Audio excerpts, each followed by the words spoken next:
Intense ending, laking panghinayang ni Scotty sa nangyari. Napadabog naman si Coach Tim Cone. Chris Ross sinalba ang Beermen sa near comeback ng Barangay Ginebra.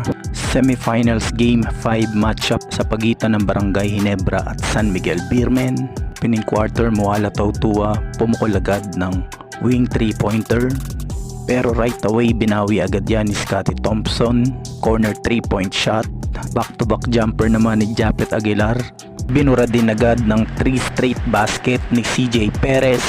At Moala Tautua maagang napatawag ng timeout ang Ginebra sa 14-7 run ng SMB. After nyan, to the rescue naman agad si Japet Aguilar at Stephen Holt na kumana ng 6 straight points. 4-minute mark off the bench, Tito Raymond Aguilar kumana naman ng jumper sa gilid to take the lead 17-16. Troy Rosario naman nilabas agad na posibleng nagtala ng ankle injury na dinala agad sa locker room.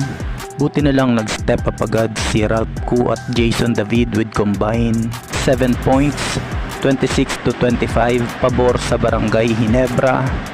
Second quarter, Jericho Cruz kumana agad ng end 1 pero inabot sa mukha.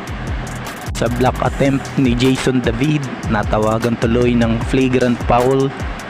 Penalty 1 si Jason David na nasundan agad ng tres ni Dre Cahilig. Buti na lang bumawi agad si Jeremiah Gray ng tres sa gilid. Nards Pinto off the bench kumana rin agad ng wing 3-pointer. Pero SMB naman ang bumura niyan mula sa 3-point shot ni Don Troliano. Problema naman ng Beermen, nasungkit agad ni Don Troliano ang kanyang third personal foul. Scotty Thompson masama naman ang bagsak sa kanyang offensive rebound na una ang puwet. Bukod kay Troliano, dito nasungkit na rin ni Junmar Fajardo ang kanyang third personal foul. Pero no problem, nag-step up naman si CJ Perez. Baliwala kahit 4 ang bantay. Pagkatapos niyan, kumana pa ng wing 3-pointer si The Predator. Over na meron ng 16 points. Galit na binatutuloy ni Coach Tim Cone ang upuan during timeout. Laking kawalan ni Troy Rosario sa rotation ng Barangay Ginebra. Junmar Fajardo kinayod lang si Torres. 58-49. Start of the third quarter, good news para sa Ginebra, nakabalik pa si Troy Rosario. Kaso ang problema, heto, nakagawa agad ng 7-2 run ang San Miguel Beermen.